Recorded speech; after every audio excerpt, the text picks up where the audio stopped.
l'histoire de changer notre imaginaire, d'avoir des idées totalement nouvelles pour changer de paradigme. Que pensez-vous de l'idée qui vient d'être publiée aux éditions de la Découverte? C'est le livre de l'anthropologue James Scott. Ça s'appelle Homo Domesticus.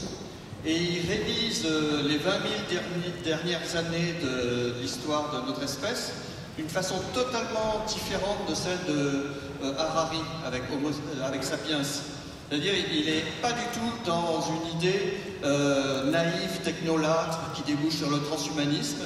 Il explique qu'il faut totalement oublier ce qu'on nous a appris à l'école sur les mots paléolithique, néolithique.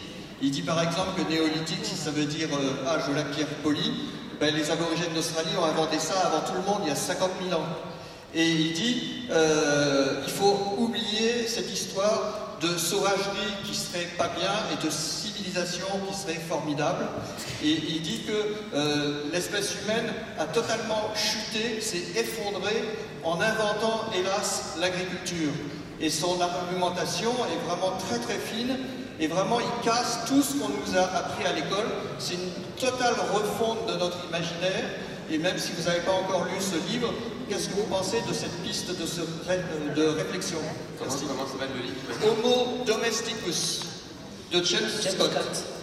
En fait, c'est un point de vue qui est déjà porté par un certain nombre de mouvements écologistes radicaux, notamment la Deep Green Resistance en France, d'Eric Jensen, qui est un des penseurs de ce courant aux États-Unis, qui dit justement que la civilisation, et la civilisation depuis le démarrage de l'agriculture, mais évidemment encore plus depuis qu'elle est devenue industrielle, s'est opposée à la nature et a engagé une guerre contre la nature et a engagé une guerre spéciste, c'est-à-dire qui considère que l'espèce humaine a le droit d'avoir une sorte de prévalence sur toutes les autres espèces, à la fois animales et végétales. Et tous les courants de pensée actuels qui ont tendance à réhabiliter justement l'intelligence animale, l'émotion des animaux, les livres de Franz de Waal notamment, tout ce qu'on voit émerger aujourd'hui sur l'intelligence des plantes, la communication entre les arbres, nous permet de nous dire, mais est-ce que c'est pas une sorte d'orgueil absolument démesuré d'avoir cru que notre espèce avait le droit de détruire toutes les autres espèces à son profit? Et si on va au bout de cette logique-là, effectivement, ça nous emmène extrêmement loin, c'est-à-dire qu'on se dit, ça veut dire que toutes les activités qui sont liées à la civilisation et qui demandent de détruire la nature ne sont peut-être pas légitimes. Donc, peut-être que produire de l'énergie comme on en produit aujourd'hui, on ne devrait pas. Peut-être que construire des routes comme on le fait aujourd'hui, on ne devrait pas. Peut-être que finalement raser des forêts, manger les animaux comme on le fait, on ne devrait pas.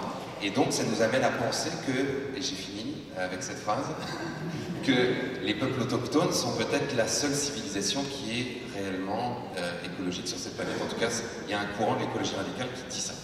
Pardon, parce qu'on a quelques minutes pour toutes ces questions.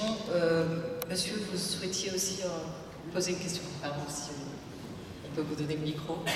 Et après, j'aimerais bien que Je suis étonné par vos sources qui sont essentiellement anglo-saxonnes et particulièrement américaines. Il y a une science-fiction occidentale, européenne. Vous avez des gens comme Stanislas Lem, qui sont des génies, si vous voulez. Je l'ai cru physicien, au départ, finalement, il n'était que technicien. Et en fait, il a une vision, par exemple, en considérant que l'information peut avoir une masse critique comme le nucléaire, et que dans nos ordinateurs, il peut y avoir des clashs lorsqu'il y a une criticité d'information. Et à partir de là, les ordinateurs se détruisent, et la personne qui a joué le papier contre l'ordinateur triomphe au niveau national et international. Et il dit que finalement, la petite boule que l'on retrouve au sein des ordinateurs, c'est un nouveau cosmos. Le verbe s'est fait chair. Et alors, il y a un collègue à côté qui demande, mais alors, finalement, les idées qui étaient dans l'ordinateur, qu'est-ce qu'elles deviennent? Oh ben vous savez, je ne certifie pas la qualité de l'intellect des nouveaux cosmos. Vous voyez? Merci pour cette question. Vous avez une question du coup à poser? Vos sources sont des sources qui viennent de pays où les intellectuels sont enfermés quelque part et que leurs travaux ne profitent pas au peuple américain.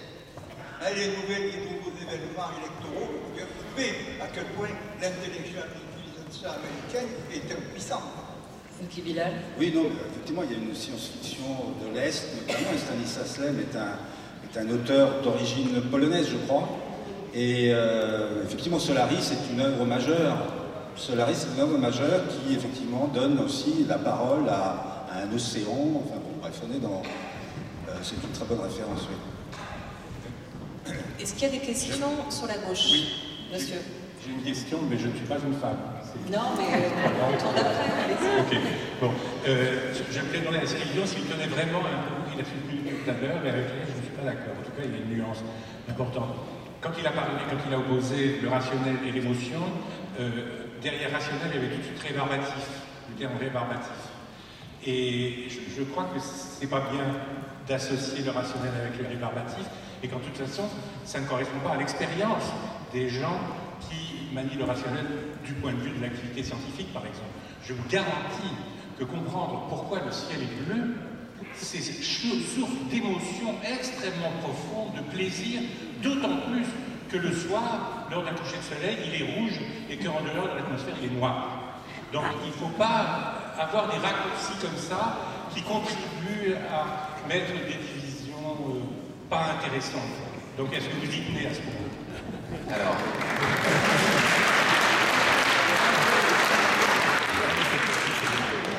je vais vous répondre deux choses.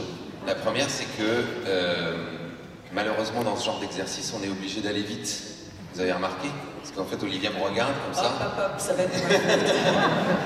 Et donc, il faut se dépêcher et on essaie de dire le plus de choses possible. Et là, ce que vous avez fait, qui n'est pas totalement honnête, hein, si on voulait se placer sur un terrain de débat intellectuel totalement neutre, c'est que vous avez pris le mot rébarbatif que j'ai pris en disant si je vous assomme de chiffres sur le changement climatique, et ça sera un peu rébarbatif. Et vous l'avez associé au moment où j'ai dit que dans notre appareil cognitif, il y avait une dimension relationnelle et une dimension émotionnelle. Et qu'à chaque fois qu'une information rentrait dedans, les deux rentraient en compte. Donc là, en fait, vous avez créé une petite manipulation un petit peu mal.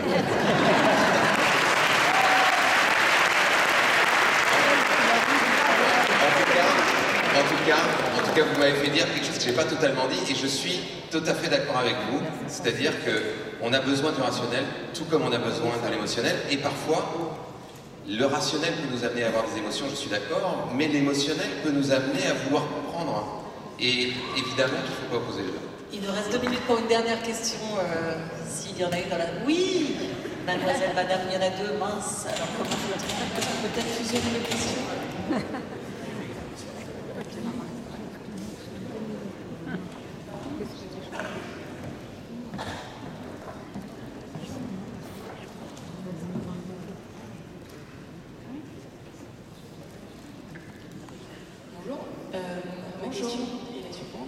Qu'est-ce que vous pensez du droit comme outil de traduction de la fiction en réalité?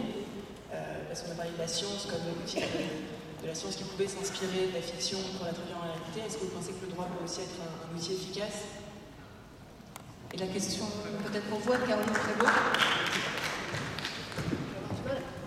Je vais avoir du mal à répondre à la question du droit, mais par contre, je rebondis sur en disant, vous avez dit que la science pouvait être un moyen de mettre la fiction en réalité, et peut-être que ma réponse va... La science n'est pas forcément un outil de mettre la fiction en réalité. Pour moi, la science, la fiction pose des questions à la science, et quand on parle de fiction, quelquefois on parle de dystopie et vraiment de monde apocalyptique dont on n'a pas forcément, auquel on n'a pas forcément envie d'aller. Et du coup, peut-être que le droit comme la science peuvent questionner ce que la fiction nous donne à voir, pour questionner comment on fait pour pas y aller si on veut ne pas y aller, et pourquoi est-ce qu'on a envie de pas y aller, ou pourquoi est-ce qu'on a envie d'y aller. Et c'est du coup peut-être que c'est à ce moment-là, je ne ferai pas un raccourci ou quelque chose de direct entre ce que la fiction nous apporte et ce que la science fait pour mettre en œuvre ce que la fiction nous apporte. Et je crois qu'on a besoin de nouvelles fictions juridiques, ça c'est sûr. Par exemple, le fait de donner des droits à la nature. comme ça a été fait, je crois, en Équateur, c'est une autre fiction juridique qui vient à l'encontre de ce que la communauté aujourd'hui considère comme étant le droit. Et qui va creuser... Pardon. Un dernier mot, je vous en prie.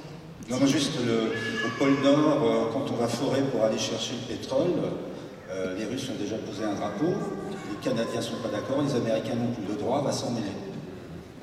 Merci beaucoup à tous les trois et un grand merci à vous.